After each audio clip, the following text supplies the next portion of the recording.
조 바이든 미국 행정부의 중국과의 무역 정책이 공개됐습니다. 트럼프 전 행정부 당시 맺은 1단계 무역 합의의 준수와 고율 관세 유지가 핵심입니다. 한편 미국에서 코로나19 재확산이 수그러들면서 고비를 넘기고 있다는 진단이 나왔습니다. 밤사이 들어온 글로벌 뉴스 김지수 기자와 함께 살펴보겠습니다. 안녕하세요. 안녕하십니까?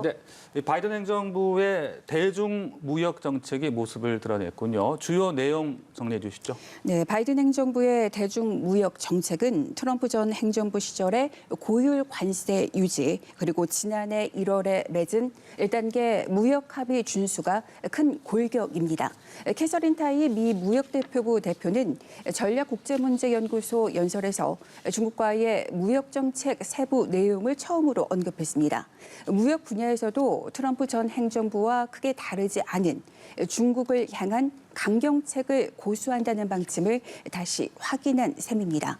미중 간 1단계 무역 합의는 중국이 지난해와 올해 미국 제품 서비스를 2017년 대비 2천억 달러를 추가 구매하고 미국은 중국에 추가 고율 관세를 자제한다는 게 주요 내용입니다. 타이 대표는 1단계 합의 진행의 필요성을 강조하고 중국에 준수를 촉구했습니다. 타이 대표는 또 중국과 솔직한 대화를 하겠다면서 광범위한 정책적 우려를 중국에 제기하고 보유한 수단을 모두 동원하는 한편 필요시 신규 수단도 개발할 것이라고 강조했습니다. 동맹과의 긴밀한 협력도 언급했습니다. 타이 대표는 공정한 무역 환경 마련을 위해 동맹과 협력하겠다고도 말했습니다. 타이 대표는 무역법 301조를 새로 발동할 것이라는 관측이 있다는 질문에 상황에 달려있다며 여지를 남겼습니다. 여기서 무역법 301조는 트럼프 전 행정부가 중국과의 무역 전쟁에서 고율 관세 등 보복 조치를 하기 위해 사용했던 조치입니다. 앞서 미국의 고위 당국자는 타이 대표가 중국과의 화상회담을 곧 추진할 것이라면서 고율 관세는 그래도 계속 유지할 것이라고 밝혔습니다. 네, 말씀하신 것처럼 이 미국과 중국 두 나라의 무역 협상은 지난해 1월 이 1단계 무역 합의 이후에 사실 별다른 진전이 없었거든요. 이런 상황에서 바이든 행정부가 이 무역 정책의 골격을 발표했다는 건데 여기에 대한 반응은 어떻습니까? 네, 사실 트럼프 행정부 때의 연장이다 이런 평가가 다수를 이루고 있습니다. 네. 로이터 통신은 바이든 대통령의 새 대중 무역 정책이 트럼프 시절을 연상시킨다고 평했습니다. 중국에 더 엄격하면서도 더 신중한 접근법이라는 분석도 나왔습니다. 트럼프 전 행정부는 출범 후 3,700억 달러, 약 439조 원의 중국 상품에 고율 관세를 부과했는데 그야말로 폭탄 관세였습니다. 중국 제조업체와 미국 수입업체에 타격을 줬을 뿐만 아니라 한국을 비롯한 글로벌 공급사슬을 교란했다는 평가를 받습니다. 그러다 지난해 1월 1단계 무역 합의가 체결됐습니다. 이 합의는 2년 가까이 이어지며 글로벌 경제에 심각한 악영향을 주던 미중 관세 폭탄 전쟁을 일단 멈추게 하는 미봉책이었다는 관측이 일반적이었습니다. 현재 중국의 이 합의의 이행률은 60% 정도에 머물고 있다. 이런 평가가 나오고 있습니다. 네, 북한 관련 뉴스도 들어와 있는데요. 최근 북한의 미사일 시험 발사가 잦았잖아요. 우려가 나오고 있는 상황인데 이 같은 상황과 부합하다고 볼 수 있는 유엔의 평가가 나왔군요. 네, 북한이 국제사회의 제재를 피하면서도 핵과 미사일을 꾸준하게 기술 개발하고 있다는 유엔의 평가가 나왔습니다. 유엔 안전보장이사회 산하 대북제재위원회는 올해 2월부터 8월까지 안보리 대북제재 이행 현황을 담은 전문가 패널 보고서를 공개했습니다. 보고서는 북한이 핵과 탄도미사일 기술을 고도화하기 위해 외국에서 관련 부품과 기술을 입수하려고 한다는 그런 분석이 나왔습니다. 유엔 평가는 북한이 최근 열차에서 단거리 탄도미사일을 발사한 데 이어 새로운 초음속 미사일을 개발한 상황과 맥을 같이 하고 있습니다. 패널은 북한이 국제사회의 제재를 회피하기 위한 수법을 정교화하고 있다고도 평가했습니다. 한편 패널은 코로나19로 인한 북한의 봉쇄와 국제사회의 제재, 또 북한의 중앙 통제적인 경제 정책 등으로 북한 내 인도적 위기가 심각해지고 있다고 그렇게 평가를 했습니다. 이런 가운데 바이든 미국 행정부가 연일 남북 협력 가능성을 지지한다는 입장을 밝히고 있습니다. 네드 프라이스 국무부 대변인은 안보리 결의의 완전한 준수와 모든 기존 유엔 제재의 완전한 이행의 필요성을 강조한다고 밝혔습니다. 프라이스 대변인은 남북 통신선 연결과 관련해서는 남북한 간 대화와 관여 또 협력을 지지하며 한국 파트너들과 계속 협력할 것이라고 말했습니다. 다만 북한의 잇단 미사일 시험 발사를 규탄하면서 최근 유엔 안보리 소집에 북한이 비난한 것과 관련해서는 대북 제재 이행 필요성을 강조했습니다.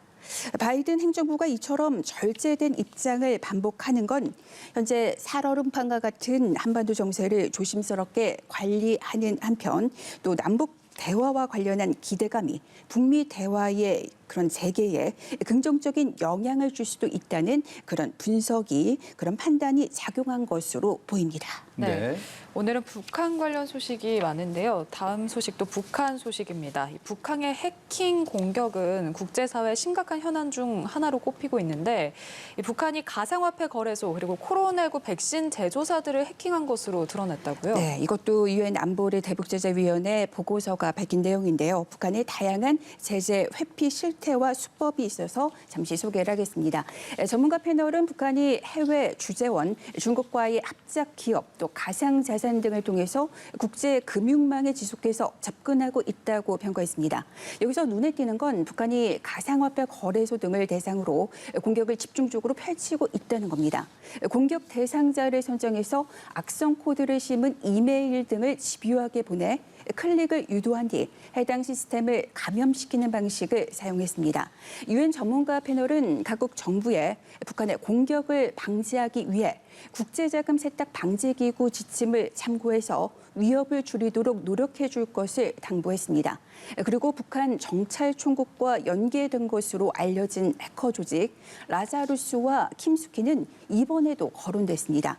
이들은 코로나19 백신을 개발한 제약사를 겨냥해서 해킹을 감행했다는 그런 의혹을 받고 있습니다. 네, 이런 가운데 일본에서는 기시다 후미오 총재가 새 총리로 선출이 됐는데요. 이 첫 기자회견에서 북한의 일본인 납치 문제를 언급을 했습니다. 네, 어떤 발언이 나왔습니까? 네, 기시다 후미오 신임 총리가 어제 기자회견을 통해서 북한의 일본인 납치 문제를 언급하면서 조건 없이 김정은 북한 위원장과 직접 마주할 각오라고 밝혔습니다. 기시다 총리는 어젯밤 취임 후 첫 기자회견에서 납치 문제는 가장 중요한 과제라면서 이같이 말했습니다. 앞서 그는 지난달 기자회견에서는 김 위원장과의 정상회담에 대해서 선택지로 배제하지는 않는다며 모호하게 답변했지만 어제는 북일 정상회담의 의지를 분명히 한 것으로 보입니다. 아베 신조 전 총리와 전임인 스가 요시히데 총리도 납치 문제 해결을 위해 김 위원장과 조건 없이 만나겠다는 의사를 여러 차례 밝힌 바 있습니다. 그는 외교안보 정책에 대해 미일 동맹을 기축으로 일본에 대한 세계의 신뢰를 바탕으로 의연한 외교안보 정책을 전개한다면서 자유롭고 열린 인도태평양 구상의 지속적인 추진 의사도 밝혔습니다. 바이든 미국 대통령은 기시다 총리 선출을 축하하고 협력을 기대했습니다. 바이든 대통령은 미일 동맹은 인도태평양과 전 세계의 평화와 안보, 번영의 초석이라며 긴밀히 협력해 나가자고 말했습니다. 네.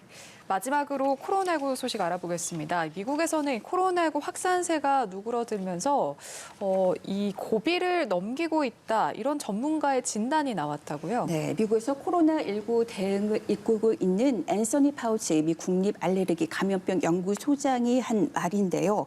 그는 이번에 감염 확산의 고비를 넘기고 있다고 진단했습니다. 뉴욕타임스에 따르면 3일 기준 미국의 7일간의 하루 평균 신규 확진자는 10만 6천여 명으로 2주 전보다 30% 가까이 줄었습니다.